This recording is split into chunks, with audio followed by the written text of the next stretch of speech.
Can I just say to the author of the story ahead of time that I'm very sorry for what you're about to witness. Hello, my lovelies, I'm Ray, and welcome back to Fanfiction Monday. Now, this week, we have another Junkrat x Roadhog fanfiction. Except this time, I actually got contacted by the author of the story to read it. So the author basically contacted me, asked me to read this story of his. I made sure he knew who he was getting himself into. He did. So it's gonna be a good time. Apparently this is his first story, so sorry, Author-chan, if I completely destroy this to bits and pieces. I'm gonna try to make it educational destruction, but it's probably gonna be destruction altogether though, so yeah. I'm excited for this. I'm actually excited that someone actually decided that they were like, I like how Ray reads these stories. I want her to read mine. I know she tears them to shreds, but I want her to read them anyways. It warms my heart. Brings a tear to me eye. I think that was his line. I don't know. I don't mean Road Rat. Who the fuck is Road Rat? I don't mean either of them, so I guess Road Rat. Nah, man. I'm a fucking diva. Symmetra. May. I'm just Cancer. That being said, though, let's get right into the story. Part 1. Pilot. Narrator. It has been weeks since Junkrat and Roadhog have joined the team of Overwatch. They enjoyed it mostly. People were nice most of the time, and the food was great. The only thing that ticked them off was that they were always on thin ice. No one completely trusted the two criminals, and it knew it was going to take a while to gain their trust. That was one sentence. We're in for a good time, fam. Junkrat. I was in a deep sleep dreaming about my days back in the Outback with all of its sweat beads. Jameson. I feel you should get up now. All the food is almost gone. It was Athena, the AI that Winston had installed in the building. Alright, I'm up. I groaned. After fixing up, I headed towards the cafeteria, where most of the team was. The others had already finished. Once I had gotten my food, I sat down next to Roadhog, who was drinking tea. Hey, Rody. He replied. I sat there not knowing what he said, so I just shook it off. I thought they always knew what they were talking about. Is that not canon? Oh. I haven't played Overwatch in a while. After breakfast, we had been assigned to complete a obstacle course. Everyone zoomed through it pretty fast, even Roadhog considering his size. Then it was my turn. I zoomed about halfway when there was a wall to climb over, at least 14 feet. Easy, I thought. Made over, no problem. But just when I was about to go down, the place where my foot was broke off. Roadhog. We were almost all done with the course. Junkrat went last, and we were all waiting for him. 5 minutes went by, and nothing happened. We paused the session, and we started to look for him. It did not take long. We found him on the ground. It looked like he hit his head first. I laughed and jokingly kicked him.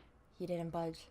Oh, shit, replied McCree. We had sent him off with mercy and continued our daily sessions. Time skip! It was dinner time. We all gathered and had BBC, and it was delicious. British broadcast? Do we have the British broadcast? The British broadcast! I feel like I should know that, but that's all I'm thinking about when I see BBC is British broadcast. We played some poker and just chatted for the next few hours. While me and Soldier were talking, a nurse from the building hospital walked in. She asked me and I followed her. I did so accordingly. On the 2-3 room Junkrat was in, she told me that he had a concussion and that he would need to be taken care of for a day. I really couldn't care less. When I walked in, Jameson was in the bed with a bandage around his head. We gathered his stuff and went to his room and went straight to bed.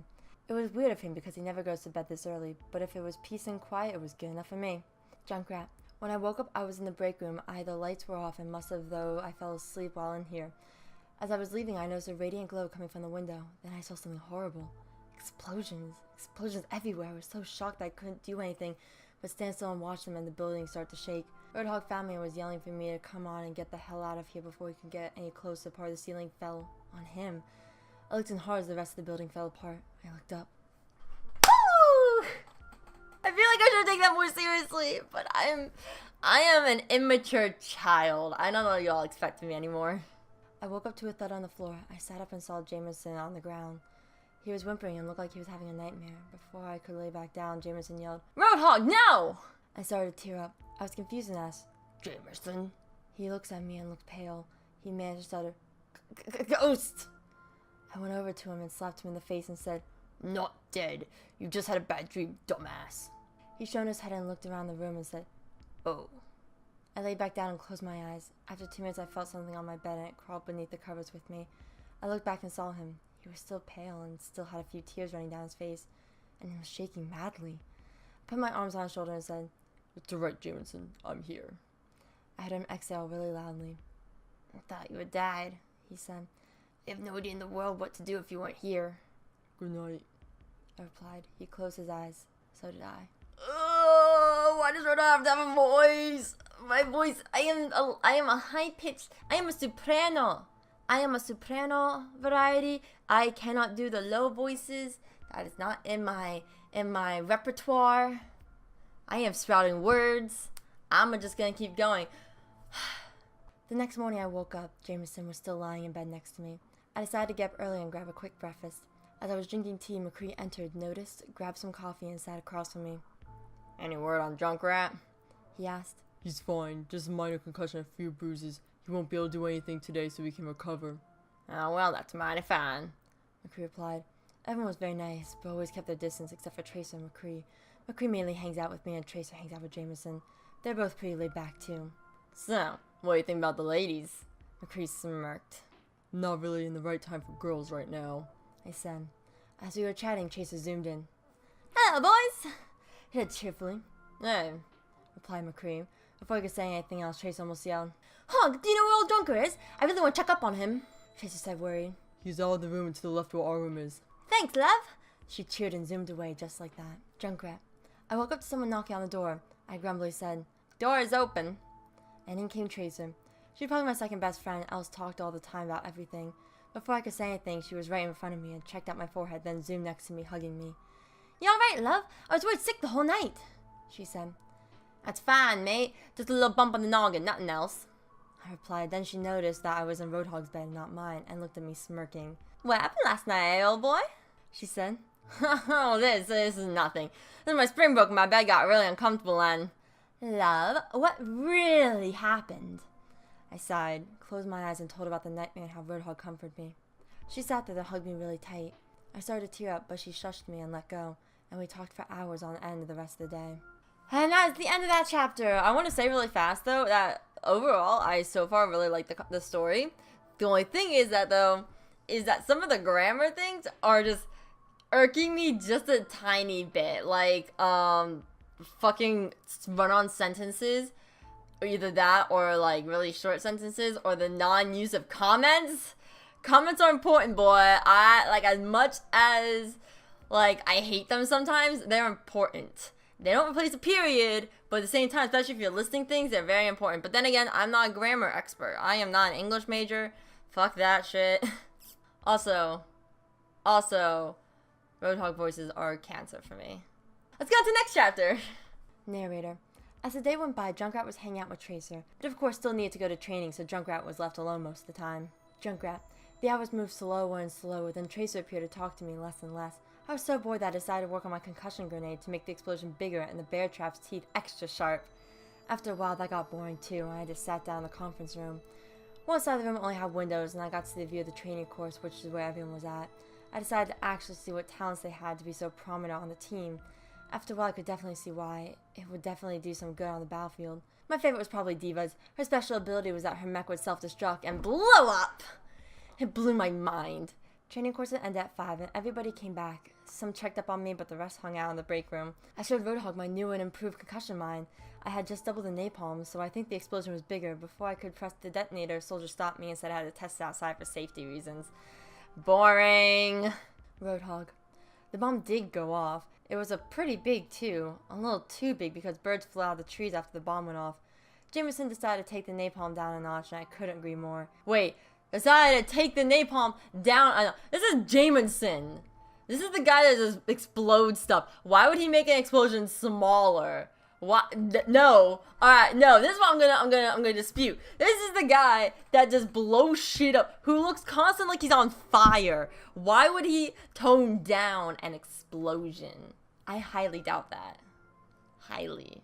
We went back and had some pizza and played some pool for a while. We had to stop after a while because Jameson was about to go mad if he lost another game. We said goodnight and the lights went off. I was really hoping that Jameson wouldn't have another nightmare. Good news, Jameson didn't. Bad news, he's really energetic today. Hopefully the training course will tire him out. After a few hours of training, they let us relax in the break room for a while. Jameson was talking to Diva and Tracer, and I decided to grab some tea and not think about anything and relax. What's the time period on this whole thing?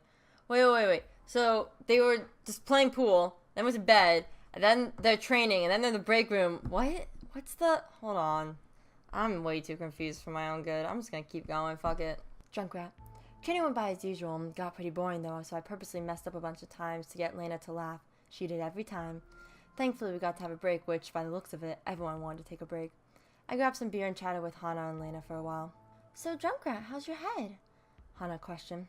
It'd be fine, mate. Feeling better than ever. I knocked on my forehead. We all laughed. Hanzo came up to us and told us about some news. You guys hear about our mission? Felt like years since our last one, Hanzo exclaimed. About time we got on the battlefield, chirped Lena. She looked at me, looking for any signs of nervousness. I shook my head and took out a jug of beer and sighed. It'll be nice to see what you guys can do, I said. And you betcha, Hannah replied. We laughed and talked until dinner. For that we had Chinese. It was pretty good. I felt quite full and decided to sit on a couch looking out the window, just drowning in my own thoughts. Sooner or later I'd drift off. I was nauseous. Home sweet home, I thought, and then walked around until I found a city. When I entered, it was filled with people walking around, chatting, and just having an overall good time. I saw a family leave a fireworks store and I wanted to check out what they had.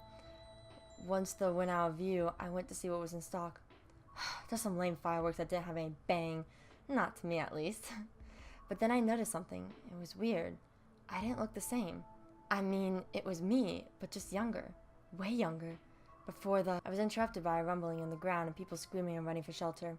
I looked around trying to figure out what was going on. Then I heard something loud behind me.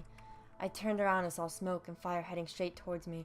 I took off, running as fast as I could, not daring looking back. Boom! A piece of a building was falling my direction. I moved back, and I remembered about the explosion. I was trapped with nowhere to go. I stood there ready for my end when something pulled at my leg. I looked down. It was a hand, and before I could process that in my brain, half of me was already down in the sewer. A man tried pulling me down further, but I wouldn't budge. I looked up and saw that my leg was stuck. I tried as hard as I could to get untwined, but it was too late. I felt a sharp pain in my leg, and I wasn't stuck anymore. I fell to the ground with a thud, just sat there for a minute. I saw the man. He was young, big. He went up to me and grabbed some medical supplies out of his backpack. But then another man appeared. He had a rifle in his hands. What the hell are you doing? The man with the rifle asked. The big man didn't respond. That's the last of our medical supplies. You can't just waste on a kid who'll probably die in a few days. The big man didn't say anything. He just kept on trying to fix up my leg. I was too scared about the gun to realize what happened to me. The bottom half of my leg was gone from the explosion. It was very bloody and I was losing blood. Stop! The man yelled. No response from the big man. He yelled again, but this time holding his rifle at me. There was an awkward silence. I yelped when I heard him turn the safety off and close my eyes real tight. Pew! Pew, pew, pew, pew, pew, pew, pew, pew. It was getting too heavy for me. I had to lighten that mood. The noise of the bullet echoed through the sewer. I paused, waiting for any sort of pain that wasn't coming from my leg. Yet I didn't feel it. Hey kid, you can open your eyes now. I slowly opened my eyes and saw the man with the rifle on the floor, and saw the big man put a pistol in his holster. He then lifted me on his shoulder and started to walk. He then proceeded to kick the body of the man. I saw him drift away, walking for hours. I thought it was never going to end. I sniffed about the events that had just took place. My home had been turned into hell. You'll be okay, kid. Promise me. The big said. I wiped the tears off my face and replied with a small, quiet, okay. There was no talking after that, just the footsteps of the big man who saved me. I'm afraid I didn't catch your name. The big man said. Jamerson, I replied. Nice to meet you. My name is Marco, and I'm now your bodyguard. I was confused. What's a bodyguard? I asked. He stopped walking and thought for a moment. It just means I'm here to protect you. He started walking again.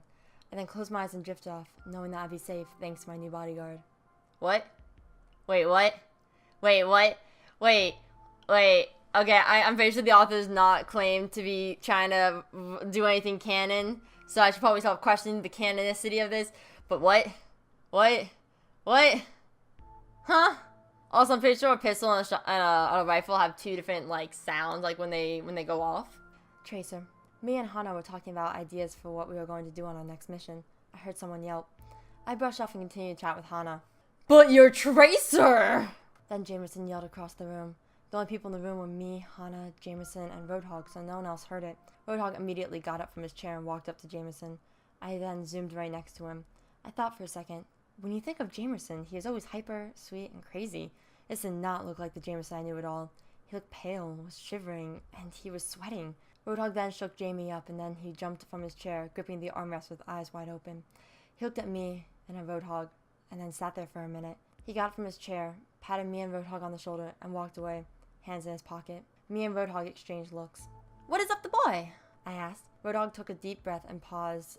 He then said, It's nothing. Probably nervous for the mission tomorrow. He then left. I sat down and looked out the window.